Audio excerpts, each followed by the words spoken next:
দর্শক, সারা দেশে ভোটের আরও খবর জানাতে কুষ্টিয়া, শেরপুর ও লালমনিরহাট থেকে যুক্ত হচ্ছেন সহকর্মী নাহিদ আহসান তিতাস, তারিকুল ইসলাম এবং জামাল বাদশা।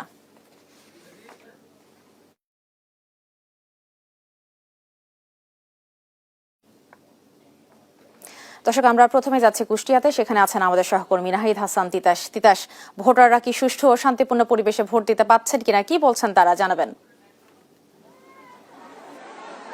রিপা, সারা দেশের মতো কুষ্টিয়াতে উৎসব মুখর পরিবেশে ভোট গ্রহণ চলছে। সকাল 7:30টা থেকে কিন্তু কুষ্টিয়ার যে 4টি আসন রয়েছে সেই 4টি আসনে একযোগে 599টি যে কেন্দ্র রয়েছে সেই কেন্দ্রে কিন্তু ভোট গ্রহণ চলছে। এখন পর্যন্ত কুষ্টিয়ার 4টি আসনে ছোট ছোট কিছু অভিযোগ ছাড়া কিন্তু তেমন কোনো ধরনের অপ্রীতিকর ঘটনা ঘটেনি, অর্থাৎ আমরা বলতে পারি ভোট সুষ্ঠু এবং শান্তিপূর্ণভাবে অনুষ্ঠিত হচ্ছে। আমি রয়েছি কুষ্টিয়ার 4 আসনের দুর্গাপুর সরকারি মডেল প্রাথমিক বিদ্যালয়। আমি যদি এই বিদ্যালয়ের চিত্রটি দেখাই একটু, যে সকাল থেকে ভোটার সংখ্যা কম থাকলেও কিন্তু বেলা বাড়ার সাথে সাথে এই কেন্দ্রে প্রচুর পরিমাণ ভোটারের উপস্থিতি আমরা লক্ষ্য করেছি। এবং সবচেয়ে যেটি বেশি আকর্ষণীয় বিষয় সেটি হচ্ছে ছেলে ভোটারের চেয়ে কিন্তু মহিলা ভোটারের সংখ্যাটা এখানে বেশি দেখছি আমরা। অর্থাৎ আমরা বলতে পারি যে উৎসব মুখর একটি পরিবেশে এখানে ভোট গ্রহণ চলছে। এখন পর্যন্ত এখানে 22% মতো ভোট পড়েছে, অর্থাৎ এই যে কেন্দ্রটি রয়েছে এই কেন্দ্রটি মোট 2329টি ভোট রয়েছে, যার মধ্যে কিন্তু 650 থেকে 700 ভোট কিন্তু ইতিমধ্যে কাস্ট হয়ে গেছে। অর্থাৎ আমরা বলতে পারি ভোটের যে ভোটার বা ভোটের যে সংখ্যা সেটি কিন্তু